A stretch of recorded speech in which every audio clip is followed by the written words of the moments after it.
وعلما نافعا لا ينسى وتوفيقا دائما وصحة ويقينا وعافية. اللهم افتح لنا كل خير. اللهم اكفنا بحلالك عن حرامك وبفضلك عمن سواك. وصلى الله على محمد والحمد لله رب العالمين. Alhamdulillah, ikhwani fillah, rahimani wa rahimakumullah. Malam ini kita akan mempelajari fikih tentang kurban Idul Adha secara ringkas. Karena kita sudah mendekati bulan Dhul Hijjah, tanggal 10 Dhul Hijjah, insyaallah kita akan melakukan kurban Idul Adha. Maka kita buka satu tulisan ringkas yang barusan saya tulis dengan judul Fikih Kurban Ringkas. Khalas, wajadtum? Nah, Alkitab saghir jiddan. Nah, limada? Tayyib, la basa antum syukwana. Fadal. Tulisan ini dimulai dengan Bismillahirrahmanirrahim. Kenapa? Karena supaya barakah. Dalilnya dalam Al-Quran surah Ar-Rahman. Tabarakasmu rabbika dzil jalali wal ikram. Maha berkah nama pemeliharamu. Menurut para ulama, tafsiran ayat ini adalah kalau kita sebut nama Allah, maka Allah akan berikan barakah. Dan tafsiran seperti ini sesuai sabda Rasulullah sallallahu alaihi wasallam, "Samullah yubarak lakum fih." Sebutlah nama Allah ketika makan, maka kalian akan diberikan berkah oleh Allah Subhanahu wa taala. Judulnya Fikih Kurban Ringkas, berarti tidak semua masalah dibahas. Ditulis 14/4/2023. WA-nya 0895 04 atau 40 di sini. 40. Salah ya. 04 terbalik. Makanya beberapa orang bilang ke saya, HP-mu ora iso dihubungi. Nah, karena nomornya terbalik. Ini yang saya tampilkan sedikit beda dengan apa yang antum bawa. Karena ini lebih lengkap. Pertama hukumnya, kedua fadilahnya, ketiga hewannya, keempat syarat sahnya, dan ini mencakup jantan betinanya dan juga cacat setelah ditetapkan sebagai korban. Kemudian kelima waktunya, keenam yang paling utamanya, yang ketujuh doa menyembelihnya, dan ini mencakup menghadapkan ke arah kiblat dan lain-lain, dan sapi lepas kendali. Kemudian nomor 8 berserikatnya, dan ini mencakup korban Nasrani dan beda niat. Kemudian nomor 9 berserikat yang tidak sah, nomor 10 korban untuk mayit, 11 pembagiannya, dan ini mencakup diberikan kepada orang kafir dan menyimpan lebih dari 3 hari. Kemudian 12 menjual kulit atau kepala korban, 13 korban digabung dengan akikah, 14 hewan korban dari pemberian orang kafir, 15 salah kaprah dalam korban, 16 korban bulan Rajab. Nah, lebih banyak sedikit.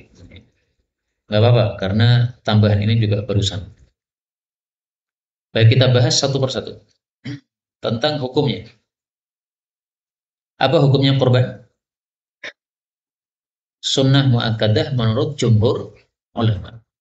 Wajib menurut mazhab Hanafi bagi yang mampu. Apa dalilnya wajib? Siapa yang tahu? Man kana lahu sa'atun, barang siapa yang memiliki kelonggaran, walam yudhi, lalu tidak berkorban Idul Adha, fala yaqrabanna musallana, maka jangan mendekati tempat salat Id kami. Hadis riwayat Ibnu Majah dari Abu Hurairah, kata Syekh Albani sahih. Tetapi hadis ini ma'lul, cacat. Cacatnya apa? Hadis ini yang benar adalah bukan sabda Nabi, tapi hanya perkataan Abu Hurairah. Berarti hadisnya hadis apa? Mauquf. Maka karena hanya hadis mauquf, hanya perkataan sahabat tidak bisa dijadikan sebagai hujjah. Mayoritas ulama mengatakan hukumnya sunnah. Apa dalilnya? Siapa yang tahu? Rasulullah bersabda, "Idza dakhala al-ashr", kalau masuk 10 awal Dzulhijjah, berarti tanggal 1. Wa arada ahadukum an yudhhiya, seseorang ingin kurban, fala yamassa min sya'rihi wala min basyarihi syai'an. Jangan potong rambut, jangan potong kuku sedikit pun. Hadis riwayat Muslim. Di sini kata-kata arada, ingin kurban, menunjukkan kurban tidak wajib. Karena kalau wajib tidak diungkapkan dengan kata-kata ingin, ya harus. Maka apa? Sesuatu yang wajib tidak diungkapkan dengan kata-kata ingin. Siapa yang ingin sholat duha silahkan. Nah, berarti tidak wajib. Tapi tidak mungkin. Siapa yang ingin sholat duhur silahkan. Oh, nggak bisa begitu. Sholat duhur wajib. Berarti arada menunjukkan apa? Sunnah. Ibnu Umar ditanya oleh seseorang, anna rajulan sa'ala ibn Umar 'anil udhiyyati awajibatun hiya. Nah, pertanyaan ini bisa jadi munculnya karena adanya perbedaan pendapat di antara sahabat Nabi. Kata Abu Hurairah tadi wajib, sementara kata Abu Bakar Umar sunnah. Nah, maka Ibnu Umar ditanya, wajib tidak? Faqala dhuha Rasulullah sallallahu alaihi wasallam wal muslimun. Fa'adaha alaihi faqala ata'qil dhaha Rasulullah sallallahu alaihi wasallam wal muslimun. Haditsun hasan, hadis riwayat Imam Tirmidzi. Tirmidzi.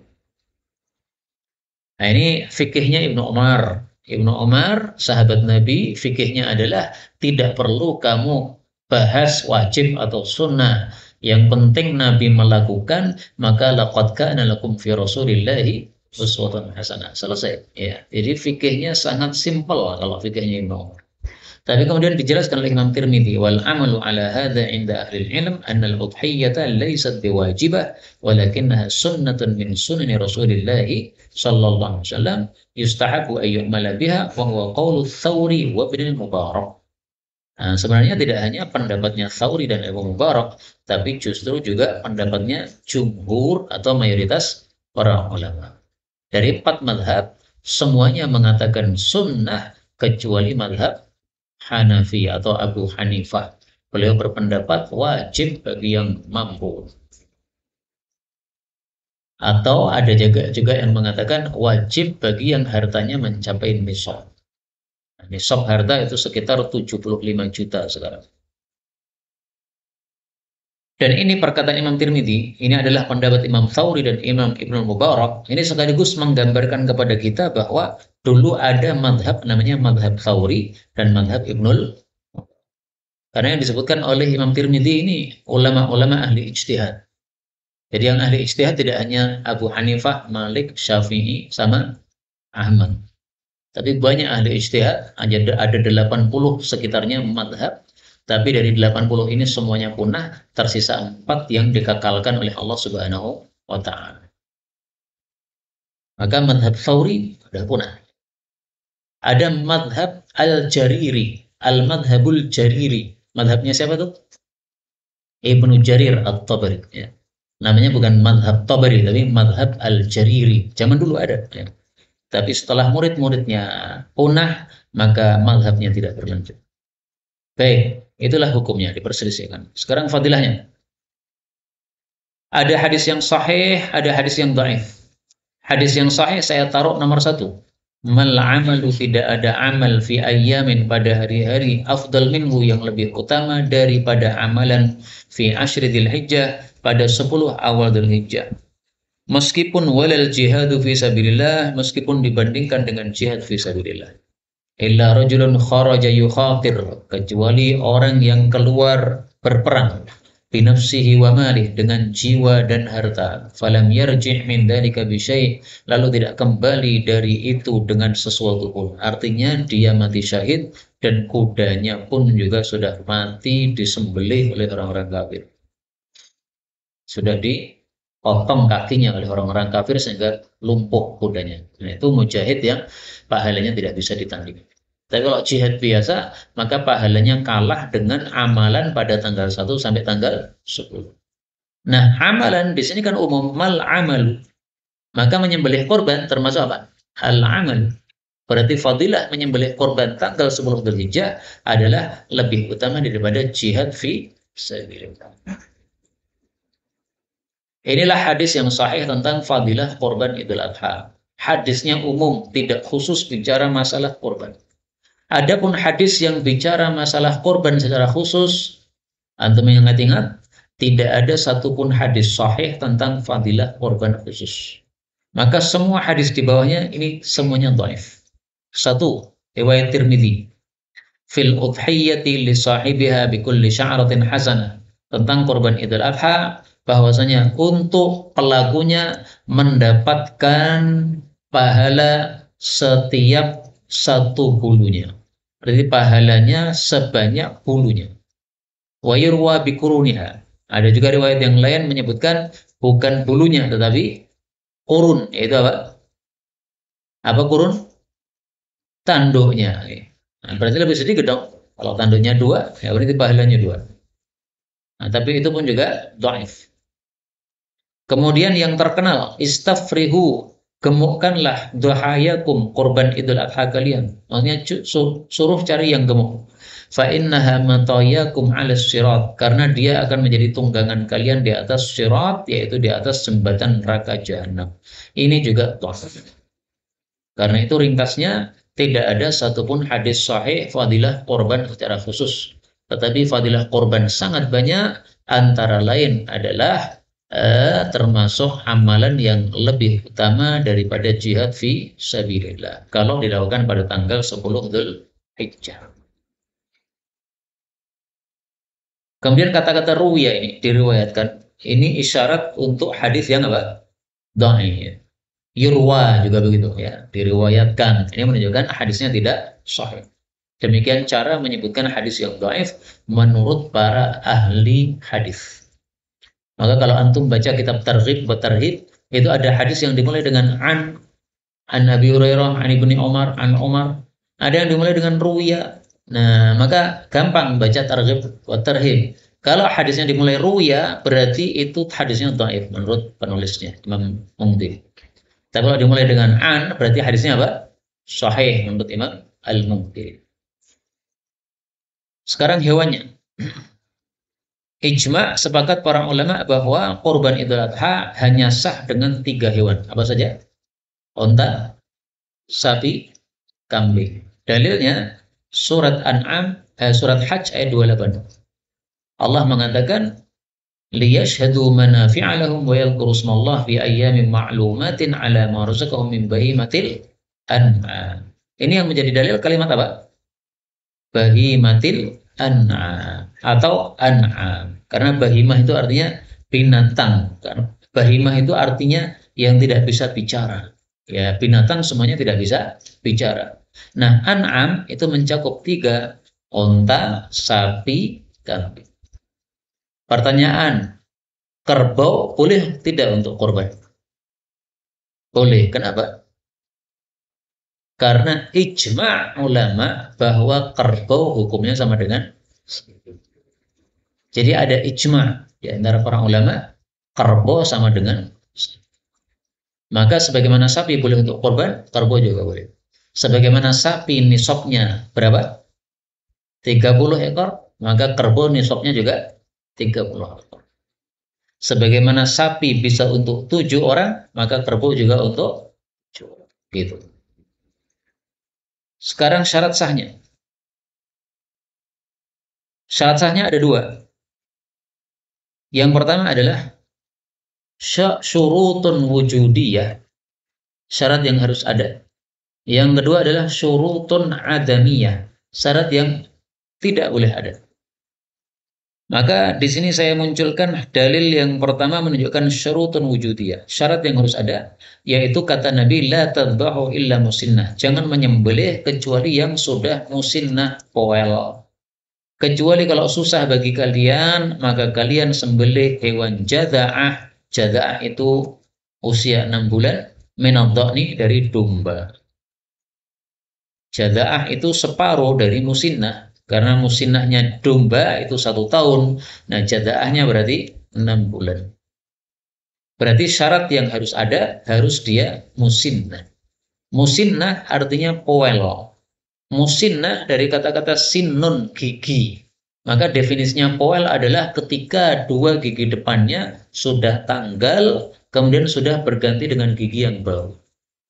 Dengan tanda gigi depan dua lebih panjang daripada gigi-gigi yang sebelah. Maka untuk mengetahui sudah musinnah atau belum, caranya dibuka mulut. Musinnah belum nih. Sudah musinnah Pak? Sudah. Mana buktinya musinnah Pak? Nah, dia akan bukakan. Ini sudah musinnah. Kemudian musinnah itu bisa diketahui dari sisi usia. Kalau kambing usia berapa? Sanatun, 1 tahun. Kalau sapi berapa? Sanatani, 2 tahun. Kalau onta berapa? Khamsus ini, 5 tahun. Tapi saya jujur untuk kambing ini diperselisihkan. Madhab Syafi'i katakan kambing itu usianya 2 tahun. Tapi mayoritas ulama berpendapat kambing itu usianya 1 tahun. Karena itu antum pakai madhab Syafi'i silahkan karena di Indonesia, tapi pakai madhab 1 tahun juga silahkan. Kalau ada hewan yang sudah musinnah, giginya sudah poel, tapi usianya belum 1 tahun, padahal dia kambing, maka sah untuk kurban. Atau sebaliknya, dia sudah usia 1 tahun, genap, sudah 1 tahun lebih, tapi ternyata giginya masih utuh, belum poel, itu juga sah. Berarti musinnah ini bisa dilihat dari sisi gigi, bisa dilihat dari sisi apa? Usia. Maka antum hafalkan tadi, 1, 2, 5. Berarti masalah ini sama dengan tanda balik. Tanda balik ada 4. Pertama, apa? Mimpi basah. Kedua, tumbuh bulu pada kemaluan. 3, usia 15 tahun. Kalau perempuan tambah satu lagi, haid. Nah, ini salah satu dari 4 ini, kalau sudah muncul berarti sudah disebut balik. Anak-anak cewek SD sekarang ini katanya kelas 5 itu sudah pada bendol-bendol. Dan bendol itu biasanya karena sudah apa? Haid. Kalau belum haid, belum ada yang bendol. Nggak usah ngeres pikirannya ya, biasa aja, biasa. Nah, maka anak-anak SD sekarang ini usia kelas 5 sudah haid, sudah balik. Padahal kalau nunggu usia itu 15. Nah, masih jauh. Tapi karena sudah tanda baliknya muncul, udah balik sudah. Sudah haid. Baik, ini yang surut wujudiyah. Sekarang surut adamiyah, syarat yang tidak boleh ada. Arba'un la yajzina fil adha'i, 4 yang tidak sah untuk korban. 1, al-aura, apa? Buta sebelah mata. Al-bayyin, yang jelas awaruha, butanya. Yang kedua, al-maridah, apa? Sakit yang jelas sakitnya. Yang ketiga, al-arja, apa? Pincang yang jelas pincangnya. Yang keempat, ajfa, apa? Kurus, allati la tungqi, yang tidak bersumsum saking kurusnya. Inilah 4 cacat yang tidak sah untuk kurban menurut Rasulullah sallallahu alaihi wasallam. Sehingga kalau ada cacat selain 4 ini, maka para ulama klasifikasikan jadi 2. Pertama, ada kalanya cacatnya lebih dahsyat daripada 4 ini. Maka hukumnya sah atau tidak? Tidak sah. Misalnya nih, cacat pertama kan buta sebelah mata. Kalau ada yang amya, buta 2 mata, sah tidak? Tidak sah, karena 1 mata saja tidak sah, apalagi 2 mata buta. Pincang tidak sah. Bagaimana kalau tidak pincang, tapi nggak punya kaki? Lebih tidak sah. Yang kedua, ada cacat tetapi kurang dari 4 ini. Nah, di sini mahallu khilaf, diperselisihkan oleh para ulama. Kalau antum pakai mazhab Syafi'i, ketika ada cacat kurang dari 4 ini, tetapi mengurangi dagingnya, maka itu tidak sah untuk kurban. Misalnya nih, ada kambing tanpa telinga. Telinga dimakan nggak? Dimakan nggak? Ya nggak?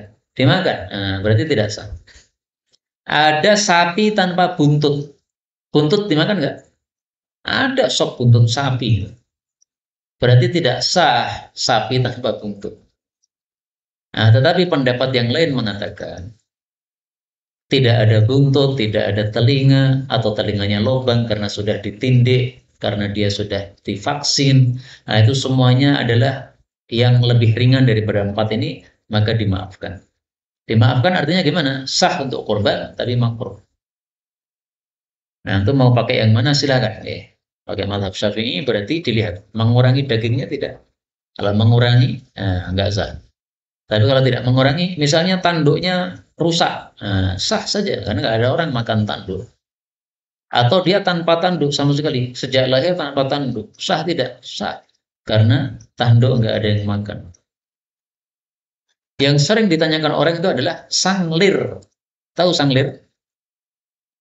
Apa sanglir? Apa sanglir? Nekere si citok. Ada setik, bawahnya ada dua neker, ya kan? Ada kedua kelereng gitu. Nah, itu kelerengnya satu aja. Setiknya utuh. Tapi apa? Kelerengnya satu. Nah, itu sanglir. Nah, itu yang paling sering ditanyakan. Sanglir ini faktanya harganya jadi murah karena nggak ada yang mau beli. Nah, maka sering orang tanya, sanglir sah tidak? Nah, maka kalau jawaban saya sah. Kenapa? Tidak termasuk arbaun empat yang disebutkan oleh Rasulullah SAW. Kalau mazhab Syafi'i mungkin saja tidak sah, mungkin saya nggak ngerti ya bagaimana mazhab Syafi'i membahas sanglir, saya belum. Nanti tanya Ustaz Fadli atau Ustaz Usman. Karena buah pelirnya itu dimakan nggak itu? Dimakan ya? Nggak tahu saya, nggak pernah makan saya. Tapi kalau dia tidak apa namanya, kalau menurut pendapat yang kedua tadi maka sah karena itu tidak termasuk empat yang disebutkan oleh Rasulullah SAW. Termasuk dalam bahasan ini adalah jantan betina. Nah, ini bukan termasuk syarat sah. Karena syarat sah cuma tadi. Ada musinnah sama ada empat cacat yang harus hilang. Jantan betina bukan sah, bukan syarat sah. Karena itu Rasulullah mengatakan anil ghulami syatan, untuk bayi laki-laki disembelihkan dua kambing, wa anil jariyati syatun, untuk bayi perempuan disembelihkan satu kambing, la yadurukum, tidaklah madarat untuk kalian, adzukronan, apakah jantan hewannya, kun mereka hewan tadi, am inathan ataukah betina. Hadis ini bicara tentang apa ini? Aqiqah. Hadis tentang akikoh kok dimasukkan dalam hadis tentang korban Idul Adha? Nah, jawabnya adalah para ulama berfatwa, ahkamul aqiqati ahkamul udhiyyati. Hukum-hukum untuk hewan akikah sama dengan hukum-hukum untuk hewan korban Idul Adha. Maka sabda Nabi tentang korban Idul Adha diterapkan juga untuk akikah. Hewan apa yang sah untuk akikah? Satu, harus musinnah. Dua, tidak boleh ada empat cacat tadi. Maka hewan pincang untuk akikah tidak sah. Meskipun gemuk, tetapi karena pincang tidak sah. Begitu. Kemudian pembahasan berikutnya, yang paling utama korban Idul Adha diperselisihkan oleh para ulama. Menurut jumhur ulama, urutannya adalah pertama naqah, apa? Onta. Kemudian setelah itu bakar, apa? Sapi. Setelah itu syatun, kambing. Setelah itu subu'u naqah, sepertujuh dari onta. Setelah itu subu'u baqarah, sepertujuh dari sapi. Setelah itu udah nggak ada subu'u syatin, nggak ada. Jadi paling utama onta, kemudian sapi, kemudian kambing. Siapa yang tahu dalilnya? Man roha, barang siapa yang berbagi-bagi ilal jumu'ah, kepada Jumatan, fi sa'atil ula, pada jam yang pertama, faka'annama qarraba badana, seolah-olah dia berkorban onta gemuk. Pada jam kedua seolah-olah korban sapi. Pada jam ketiga seolah-olah korban kambing gibas bertanduk bagus. Yang keempat berkorban ayam, yang kelima berkorban telur. Nah, di sini menunjukkan bahwa yang paling utama adalah badana satu unta. Tapi maksudnya satu unta untuk satu orang. Sehingga kalau antum bertuju untuk satu unta, itu derajatnya di bawahnya kambing. Apalagi sepertujuh sapi, ini derajatnya paling rendah. Ini pendapat siapa tadi? Jumhur. Menyelisih mereka madhab Malikiyah. Menurut Malikiyah, yang paling utama korban Idul Adha itu adalah korbannya Rasulullah sallallahu alaihi wasallam. Nah, korbannya Nabi apa? Kita baca hadisnya an Anas bin Malik radhiyallahu anhu anna Nabiyya sallallahu alaihi wasallam kana adalah yudhi, biasanya korban Idul Adha. Kok diartikan biasa? Karena kalau ada kana madhi plus fi'il mudhari menunjukkan ada kebiasaan. Kebiasaannya apa? Kabsyaini, dua kambing kibas jantan. Maka kalau betina tidak disebut kabsh, tapi disebut na'jah. Dalam Al-Quran, kisah Nabi Daud. Inna hadha akhi lahu tis'un wa tis'una na'jah, waliya na'jatun wahidah. Maka ini kabsh, ini kambing kibas jantan. Berarti kambing lebih utama daripada selain kambing. Berarti kibas lebih utama daripada selain kibas. Dan memang kibas itu mahal. Berarti jantan lebih utama daripada betina. Amlahaini yang berbulu putih. Berarti bulu putih lebih utama daripada bulu hitam. Dan itu disebutkan dalam hadis yang diriwayatkan oleh Imam Ahmad. Saudawaini. Damu afra, darahnya satu hewan bulu putih, ahabu ilallah, lebih disukai Allah, min saudawen, daripada dua hewan bulu hitam. Hadis riwayat Akrona ini yang bertanduk bagus, berarti yang tanduknya bagus lebih utama daripada yang tanduknya tidak bagus, apalagi yang tidak punya tanduk. Wa yusammi, beliau baca bismillah, wa yukabbir, baca takbir, wa yada'u rijlahu, dan letakkan kakinya ala sifahihima, pada sisi keduanya, sisinya kambing, ya, diinjak supaya tidak bergerak, karena kalau dibiarkan nanti bergerak-gerak jadi tidak mudah untuk menyembelih. Wa fi lafdhin dzabahahuma biyadihi, menyembelih dengan tangan sendiri berarti lebih utama disembelih sendiri daripada dititipkan jagal. Wa fi lafdhin saminaini, apa? Gemuk, berarti gemuk lebih utama daripada kurus. Wali Abi Awana saminaini, apa? Harganya mahal, saman, harga, samin, harganya mahal. Berarti yang mahal lebih utama daripada yang murah. Jadi dari satu hadis ini saja sudah kita ketahui banyak hukum. Pertama, kambing lebih utama daripada selainnya. Kedua, jantan lebih utama daripada betina. Ketiga, kibas lebih utama daripada kambing biasa. Keempat, putih lebih utama daripada hitam. Kelima, bertanduk bagus lebih utama daripada tidak. Keenam, menyembelih sendiri lebih utama daripada dititipkan. Ketujuh, gemuk lebih utama daripada kurus. 8, mahal lebih utama daripada murah. Nah, ini satu hadis faedahnya banyak. Dan saya melihat ada beberapa hadis yang memang faedahnya banyak seperti ini.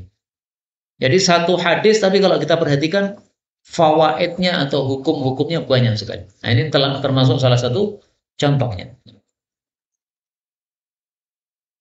Nah, inilah dasarnya mazhab siapa tadi? Malikiyah. Tapi ringkasnya gini, kalau mau membandingkan yang paling utama, itu memang ada poin-poinnya. Kalau bicara harga, lebih utama yang mahal daripada yang murah. Kalau bicara daging, lebih utama yang gemuk daripada yang... Kalau bicara bulu, lebih utama yang putih daripada yang hitam. Sehingga tidak bisa antum katakan, ini putih lebih utama daripada yang hitam. Padahal yang putih ini kurus, kering, harganya 1 juta. Sementara yang hitam ini gemuk, besar, harganya 10 juta. Nah, nggak bisa untuk mengatakan ini putih lebih utama. Ngawur ya. Ini lebih utama dari sisi apa? Bulu. Tapi dari sisi gemuknya ini lebih utama. Dari sisi harganya yang hitamnya lebih utama gitu. Baik, pembahasan berikutnya, doa menyembelihnya. Ringkasnya doa menyembelih dibagi dua. 1 wajib, 2 sunnah. Yang wajib cuma satu, Bismillah. Yang 4 lainnya sunnah. Nah, mari kita bahas yang wajib dan sunnah. Riwayat Abu Dawud, An Jabir bin Abdullah radhiyallahu anhuma qala syahidtu ma Rasulillah sallallahu alaihi wasallam al-adha bil musalla. Musalla itu lapangan. Falamma qada khutbatahu nazala min mimbari, turun dari mimbar. Berarti waktu itu Nabi naik apa? Mimbar. Padahal ada hadis yang lain mengatakan untuk khutbah Id Nabi tidak membawa mimbar. Jadi gimana nih? Nah, berarti ada dua hadis yang bertentangan. Hadis riwayat Abu Dawud, Nabi turun dari mimbar. Hadis riwayat Bukhari, Nabi tidak keluarkan mimbar. Maka cara memkompromikannya adalah lebih sering Nabi SAW itu tidak bawa mimbar, tetapi pernah juga turun dari mimbar. Wa utiya bikabshin, nah, kambing kibas jantan. Fadzabahahu Rasulullah sallallahu alaihi wasallam biyadihi wa qala bismillah. Ini yang wajib. Siapa yang mengatakan wajib? Jumhurul ulama. Yang mengatakan sunnah cuma mazhab Syafi'i. Jadi kata mazhab Syafi'i, bismillah sebelum menyembelih sunnah. Sehingga kalau ada orang pasar menyembelih tanpa baca bismillah, halal atau haram? Dalam mazhab Syafi'i halal, dalam jumhur ulama haram. Maka alhamdulillah ada mazhab Syafi'i sehingga antum jadi lebih longgar. Ya gak? Coba sepakat ulama haram kalau tidak pakai bismillah. Susah antum hidup sekarang nih. Banyak orang-orang pasar nggak paham agama. Mereka nggak baca bismillah. Pas menyembelih aja nyetel dangdut. Kapan bismillahnya? Atau bismillah tapi cuma sekali. Bismillah ketika ngambil pisau. Habis itu nyembelih. Diam aja. Sambil nyanyi-nyanyi malah mungkin. Nah, alhamdulillah ada mazhab Syafi'i. Coba nggak ada mazhab Syafi'i. Kapan antum makan ayam? Ayam yang menyembelih orang pasar. Orang pasar tatunan. Nah, nggak baca bismillah. Adapun berikutnya, yang pertama, yang sunnah ya, wallahu akbar takbir. Jadi bacaan pertama tasmiyah ini yang wajib, bacaan kedua takbir ini sunnah, bacaan ketiga hadza anni wa amman lam yudhhi min ummati. Terimalah ini dari saya dan dari siapapun yang tidak menyembelih dari kalangan umatku, ini sunnah. Dalam hadis yang lain dengan kata-kata taqabbal, maknanya sama sebenarnya ya. Ya Allah terimalah. Allahumma taqabbal min Muhammadin wa ali Muhammadin wa min ummati Muhammadin. Nah, ini adalah sunnah.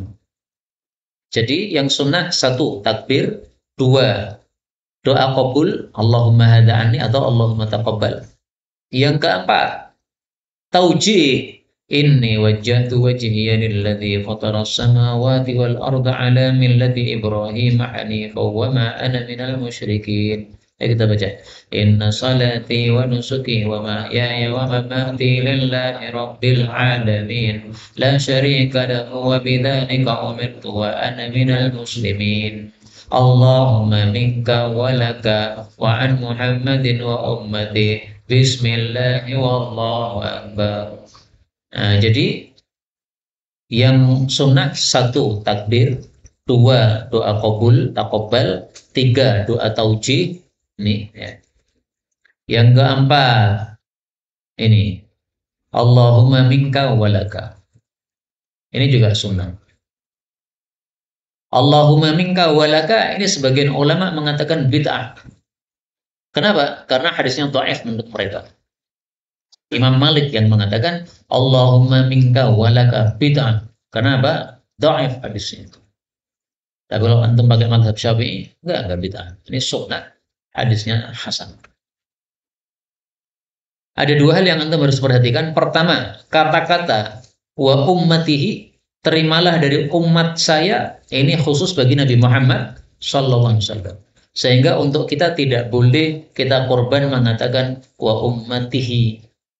Kamu nabi siapa kamu? Kamu punya umat enggak? Enggak punya umat gitu. Maka untuk kita ya Allahumma minka walaka an Muhammadin wa ahlihi ya. Dari saya, nama saya Muhammad dan sekeluarga saya. Nah, kalau ummatihi ini khusus bagi Rasulullah sallallahu alaihi wasallam. Yang kedua, hadis ini menunjukkan bismillah wallahu akbarnya boleh diakhirkan. hadis sebelumnya tadi Bismillah wallahu akbar. Bismillahnya diawalkan. Bismillah wallahu akbarnya diawalkan. Maka boleh bebas antum Bismillah takbirnya awal boleh, itu hadis riwayat Abu Dawud, atau Bismillah wallahu akbarnya akhir, itu juga riwayat Abu Dawud. Maka bebas di awal atau di akhir. Doa taujih ini dibaca kapan? Falamma wajjahahuma, tatkala Nabi menghadapkan ke arah kiblat. Berarti disunahkan hewannya dihadapkan ke arah kiblat. Bagaimana prakteknya? Dijatuhkan ke tanah miring kiri. Kenapa miring kiri bukan miring kanan? Karena kalau miring kiri, maka pisaunya di tangan kanan. Tangan kiri memegang kepalanya. Maka lebih mudah. Tapi kalau terbalik, miring kanan, ini berarti pisaunya harus di tangan kiri. Ini susah. Makanya menghadap ke arah kiblat ini tidak wajib. Seandainya dia jatuhnya menghadap ke selain kiblat, mau dibalik kiblat susah malahan, nggak ada masalah. Udah nggak usah menghadap kiblat, nggak apa-apa. Yang penting antum nyembelihnya gampang. Maka apa? Caranya seperti itu. Kemudian berserikat di dalamnya. Berserikat ini ada dua macam.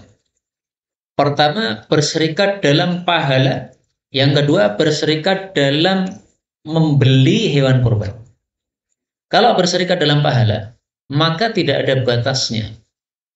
Antum mau menserikatkan teman-teman sepesantren, boleh. Ya Allah, terimalah kambing ini dari saya dan teman-teman saya sepesantren. Isinya berapa? 100 orang. Oh, enggak apa-apa, satu kambing 100 orang. Karena cuma diserikatkan dalam apa? Pahala. Tetapi kalau berserikat dalam membeli kambing, ini tidak bisa. Maka berserikat untuk kambing tidak bisa. Yang bisa adalah untuk sapi dan onta. Berapa? Hadis riwayat Tirmidzi an Ibnu Abbas radhiyallahu anhu qala kunna ma'an nabiyyi sallallahu alaihi wasallam fi safarin fa hadara al-adha fashtarabna fil baqarah sab'atan wa fil jazuri 'ashrah.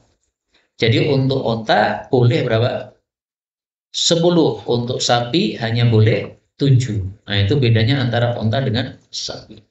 Tapi saya jujur, ini pendapat yang tidak terkenal. Pendapatnya Imam Ishaq bin Rahuyah. Siapa Ishaq bin Rahuyah? Temannya Imam Ahmad. Dia juga ulama madhab, tapi madhab Rahuyah sudah punah. Dulu ada madhab Rahuyah, tapi madhab itu sudah hilang. Adapun mayoritas ulama berpendapat onta sama dengan sapi, yaitu hanya boleh sampai 7. Tetapi karena hadis ini sahih, maka kalau antum mengikuti madhab Rahuyah, silahkan. Karena mengikuti madhab 4 tidaklah apa? Wajib. Nggak ada satupun dalil mengatakan ikutilah madhabul arba'ah. Nggak ada. Adanya fas'alu ahla dzikri. Tanyalah kepada para ulama. Imam Ishaq ini ulama bukan? Ulama. Meskipun madhabnya tidak dilanggengkan oleh Allah. Dulu ada madhab Ishaq atau madhab Rahuyah itu. Tapi kemudian madhabnya punah. Tapi apakah dengan punahnya madhab berarti beliau bukan ulama? Enggak, tetap ulama. Dan kita yang bukan ulama disuruh tanya kepada ulama. Fas'alu ahla dzikri. Maka kita ikuti madhab Ishaq, enggak apa-apa. Yang penting tahu enggak dasarnya. Oh, dasarnya jelas nih. Wa fil jazuri 'asyara. Sahih. Ya sudah, pakai, enggak ada masalah. Wadih. Berarti sekarang berserikat yang tidak sah. 1, kalau 1 kambing diserikatkan untuk 2 orang atau lebih, itu enggak sah. 2, 1 sapi diserikatkan lebih dari 7 orang, tidak sah. 3, onta diserikatkan untuk 11 orang atau lebih, tidak sah. Yang keempat, yang termasuk tidak sah disebutkan dalam kitab Ikhtiyar, walau kana li ahadihim, kalau ada salah satu dari 7 orang yang berkorban, aqalla minas subu', bagiannya itu kurang dari 1/7 sapi, maka la yujzi'u, tidak sah. Contohnya gimana? Misalnya korban sapi 7 orang, harga sapi 14 juta. Berarti masing-masing berapa? 2 juta. Tapi setelah ditawar, bisa turun harganya 13,5 juta. Akhirnya yang menawar tadi mengatakan, baiklah, karena saya sudah berhasil menawar 13,5 juta, maka saya hanya kasih duit 1,5 juta. Nah, maka yang 6 ini korbannya sah, yang satu ini korbannya tidak sah. Kenapa? Karena 1,5 juta tidak cukup untuk membeli 1/7 dari sapi itu. Itu. Karena itu kalau harganya turun ya menjadi 13,5 juta, maka 13,5 juta itu dibagi rata untuk 7 orang supaya semuanya sah. Atau karena sudah urunan 2 juta 2 juta, berarti sisa 500.000 untuk beli yang lain. Ini alhamdulillah tadi sudah kita tawar ternyata bisa turun 13,5 juta. Jadi kita punya kas 500.000 untuk 7 orang tadi. Nah, maka 500.000 untuk beli bumbunya, kemudian dibagi. Atau kalau gilingkan dagingnya buat bakso, nah, biayanya pakai uang 500.000 jadi bisa begitu. Tapi kalau salah satunya kemudian memberi uang hanya 1,5 juta, maka tidak sah karena dia aqalla minas subuh, kurang dari 1/7-nya. Berarti ada 4 yang tidak sah ya. Baik, sekarang korban untuk mayit. Korban untuk mayit ini berselisihkan oleh para ulama. Sebab perselisihan adalah karena hadisnya dhaif. Maka yang pakai hadis dhaif berarti mengamalkan. Yang tidak pakai hadis dhaif berarti tidak mengamalkan. Hadisnya ruwiya diriwayatkan oleh Imam Tirmidzi dari Ali annahu kana yudhi bi kabshaini ahaduhuma 'an nabiy sallallahu alaihi wasallam wal akhar 'an nafsihi faqillah faqala amarani bihi fala ad'uhu abadan. Jadi Ali kalau korban Idul Adha selalu 2 kambing. Ditanya, kenapa 2 kambing? Nabi cukup 1 kambing, kata Nabi. Maka dia katakan, ini satu korban untuk saya. Ini satu korban untuk Nabi. Nabi pesan sama saya. Nanti kalau saya mati, kamu korban untuk saya. Maka Ali selalu korban untuk Nabi setiap tahun. Karena dipesani, diwasiati oleh Rasulullah SAW. Nah ini hadisnya tidak sahih. Karena itu pendapat yang pertama, waqad rakhasa ba'duhum, berarti boleh. Yang kedua, walam yara ba'duhum, berarti nggak boleh. Nah, pendapat yang bagus Ibnu Mubarak nih ngasih solusi. Wa qala Ibnu Mubarak, ahabbu ilayya ayyutasaddaq anhu. Saya lebih suka untuk disedekahkan dari si mayit. Wala yudhha anhu, tidak disembelihkan untuk si mayit. Tapi seandainya dia menyembelih untuk mayit, maka jangan makan sedikit pun, tetapi semuanya disedekahkan. Nah, jadi solusi dari Ibnu Mubarak, seolah-olah beliau katakan, kamu tidak usah sembelih untuk mayit karena khilafiyah, tapi sedekahlah untuk mayit. Caranya gimana? Beli kambing, nah, kambingnya disedekahkan kepada orang miskin, tetangga yang miskin. Pak, korban nggak punya duit. Nah, baik ini saya sedekah antum kambing, silakan antum korban dengan kambing. Nah, pahala sedekah kambing korban ini diberikan kepada orang yang sudah mati. Kalau kita sedekah untuk mayit, maka sepakat seluruh ulama pahalanya sampai. Tapi kalau menyembelih korban untuk mayit, maka diperselisihkan apakah pahalanya sampai atau tidak. Pendapat yang terpilih tidak korban. Kenapa? Tidak korban untuk mayit. Kenapa? Karena hadisnya dhaif. Maka antum pakai solusi dari Ibnu Mubarak saja, yaitu sedekahkan kambingnya untuk si mayit. Sedekahkan. Atau antum sembelih, berarti antum sembelih 2. Satu sembelih untuk antum, satu juga untuk antum lagi. Tapi yang satunya ini dagingnya nggak usah dimakan, total semuanya disedekahkan. Kenapa? Karena sedekah daging kambingnya ini pahalanya mau diberikan kepada ibu yang sudah wafat. Untuk ini solusi dari Ibnu Mubarak menurut saya sangat bagus ya. Karena Ibnu Mubarak itu banyak kaidah. Kaidahnya saya tuliskan di sini. Beliau mengatakan, lana fi sahihil hadithi syughlun an saqini. Lana bagi kita fi sahihil hadis, dalam hadis yang sahih, syughlun, sudah ada kesibukan. An saqimi, dari hadis yang dhaif. Artinya kita sudah sibuk mengamalkan hadis-hadis sahih sehingga nggak perlu mengamalkan hadis dhaif. Nah, makanya kenapa Ibnu Mubarak berfatwa lebih suka saya untuk sedekah dari mayit saja, bukan menyembelih dari mayit. Kenapa? Hadisnya dhaif. Ngapain kita sibuk mengamalkan hadis dhaif? Hadis sahih saja banyak yang belum kita hafalkan, belum kita amalkan. Nah, ini kaidah yang sangat bagus menurut saya ya. Lana fi sahihil hadithi syughulun an saqimihi. Pertanyaan, kenapa sepakat ulama pahala sedekah untuk mayit sampai? Karena Rasulullah yang mengatakan, balaghahu dzalika. Laukana musliman, kalau bapakmu yang mati itu seorang muslim, lalu kamu memerdekakan budak untuknya, atau kamu sedekah untuknya, atau kamu haji untuknya, balaghahu dzalik, pasti sampai pahalanya kepada dia. Yang memastikan lagi ini, balagha, pasti sampai. Kenapa artinya pasti? Karena fi'il madhi padahal untuk sesuatu yang belum terjadi. Berarti kepastian, tahqiq. Nah, di sini maka kalau antum merdekakan budak, pasti pahalanya sampai kepada mayit. Tapi sekarang nggak ada budak. Tasaddaqtum, nah, pasti sampai. Hajjajtum, pasti sampai. Jadi haji untuk ibu yang sudah mati yang belum haji, pasti sampai. Haji untuk bapak yang sudah mati belum haji, pasti sampai pahalanya.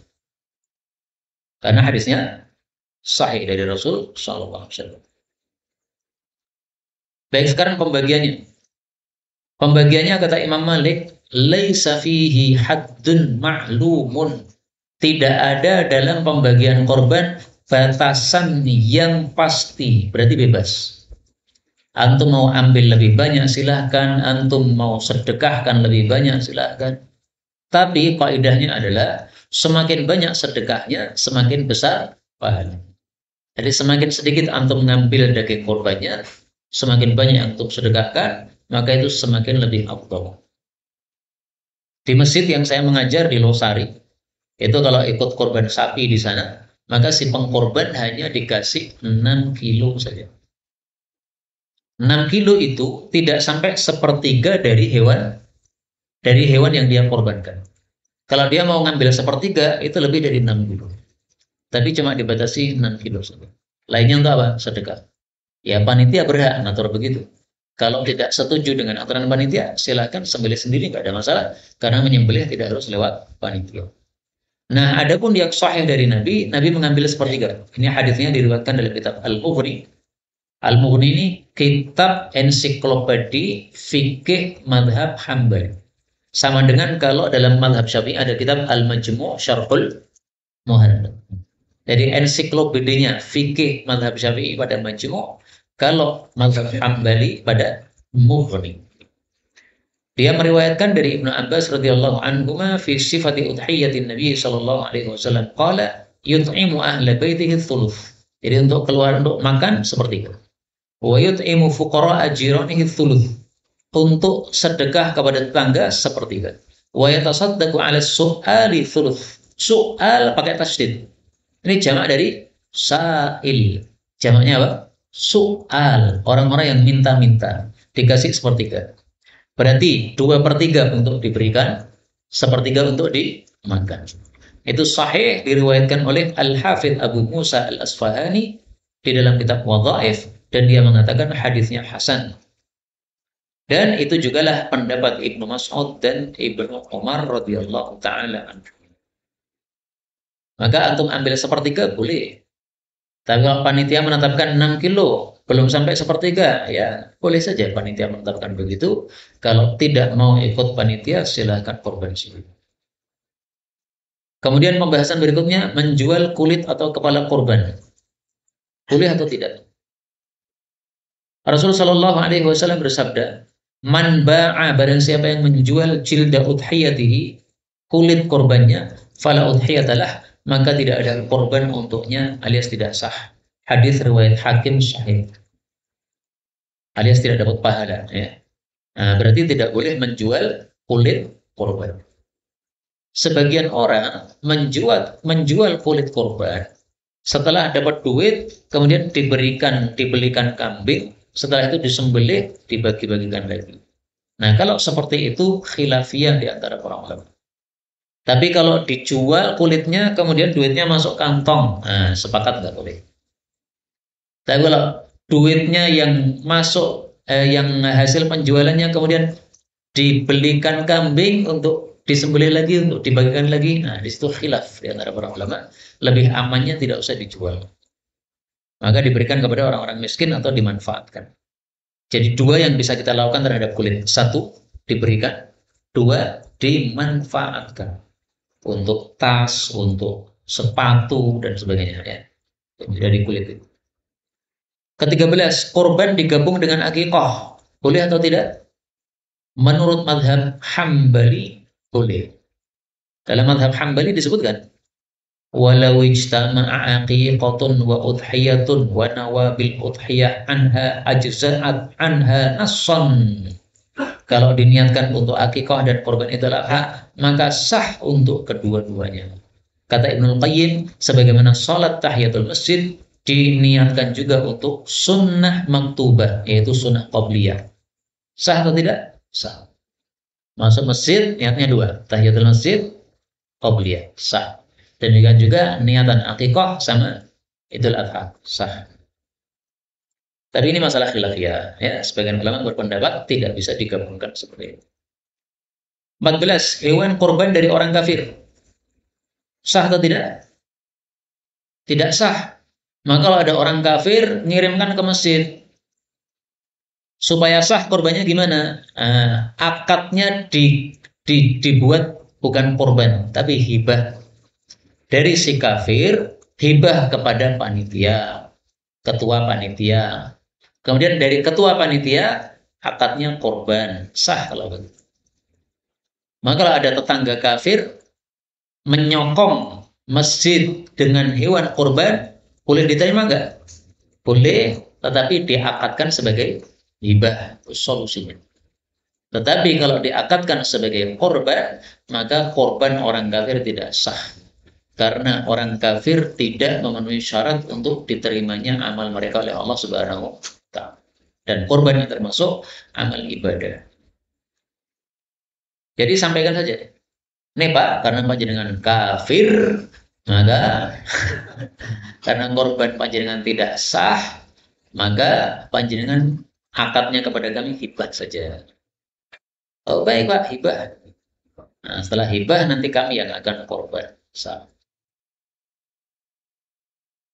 Kalau ada orang kafir ingin ikut korban sapi, ada 6 orang muslim, 1 kafir. Nah, para ulama katakan yang 6 ini sah, yang satunya ini yang tidak sah.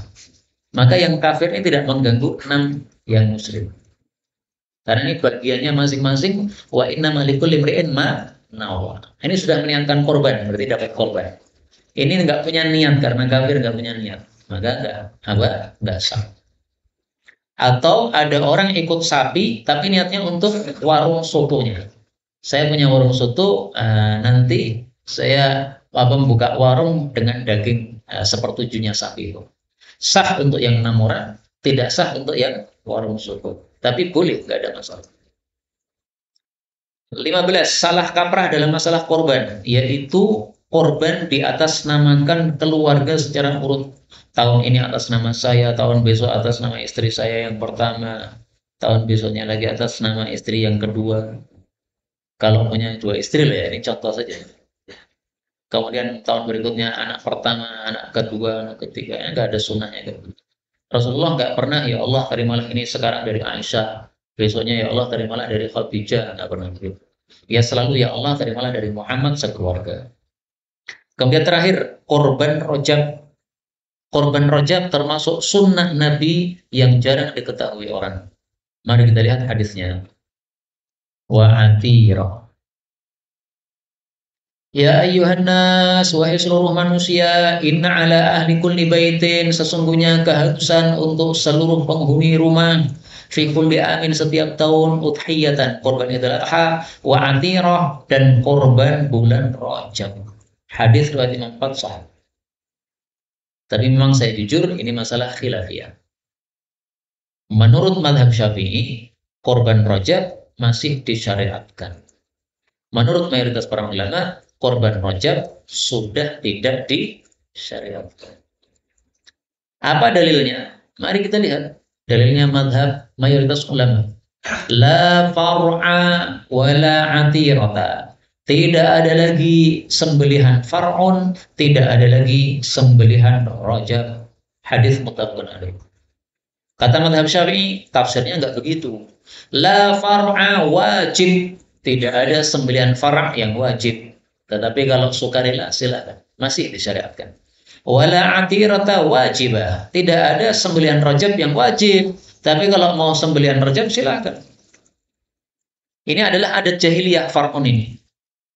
Kalau ada hewan melahirkan anak pertama, maka sebagai syukur mereka, mereka ambil anak pertama itu disembelih, diberikan kepada berhala mereka. Nah, oleh Nabi yang dilarang itu hanyalah menyembelih untuk berhalanya saja. Tetapi kalau menyembelihnya syukur karena Allah, ya Allah, alhamdulillah ini kambing saya sudah melahirkan anak pertama, maka sebagai syukur maka disembelih. Tujuannya apa? Supaya dia subur melahirkan anak kedua, tiga, empat, lima. Karena anak pertamanya kita persembahkan untuk Allah Subhanahu wa Ta'ala. Nah, sembilan Rajab juga begitu. Orang-orang Arab jahiliyah dulu mengagungkan bulan Rajab. Kenapa? Bulan Rajab termasuk 4 bulan haram. Dzulqa'dah, Dzulhijjah, Muharram, Rajab. Kenapa mereka mengagungkan Rajab? Kata mereka, ini bulan haram yang pertama. Jadi mereka ngitungnya bukan dari Muharram ya, tapi dari Rajab. Karena 3 ini berurut dan pada Dzulhijjah Muharram. Berarti yang pertama adalah Rajab, sehingga mereka muliakan. Nah, memuliakan bulan yang dimuliakan oleh Allah, tidak ada masalah. Tetapi salahnya mereka adalah menyembelih bulan Rajab disembahkan untuk berhala. Nah, itu yang dilarang oleh Nabi. Sehingga la far'a ini bisa diartikan tidak boleh melakukan far'un seperti model jahiliyah. Wala atirah, tidak boleh melakukan atirah seperti model jahiliyah, atau la far'a wajib wala atirah wajibah. Itu madhab Syafi'i. Sampai di sini sudah selesailah pembahasan kita untuk kurban Idul Adha secara ringkas. Benar dari Allah. Kalau ada salahnya, fa astaghfirullahaladzim. Kalau ada tambahan dipersilakan.